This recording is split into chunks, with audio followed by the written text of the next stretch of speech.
Hi, இப்போ வந்து நம்ம நிறைய பேர் வந்து ட்ராகன் ஃப்ரூட் பற்றி தெரியும். இது வந்து நம்ம நாட்டு கள்ளிப்பழம்.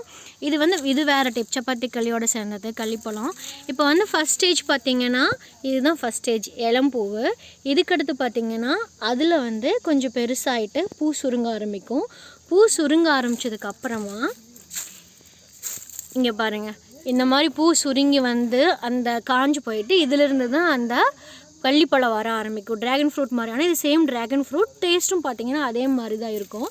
இன்னொரு விஷயம் என்னென்னு பார்த்தீங்கன்னா, இப்போ இதுக்குள்ளே பார்த்திங்கன்னா தண்ணி எப்போவுமே சேவ் பண்ணி வச்சுருக்கோம். சவுண்டு கேட்குதா பாருங்கள்,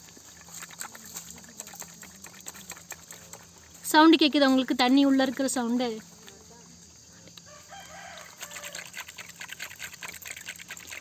இதுக்குள்ளே எப்போவுமே அது தண்ணி வந்து வாட்டர் வந்து சேவ் பண்ணி ப்ரிசர்வ் பண்ணி வச்சுக்குவோம். எடு, சூப்பராக வந்திருக்கு, அழகாக இருக்குல்ல. இந்த தேர் கடையிலலாம் போனால் லைட் இந்த மாதிரி எரியும்ல,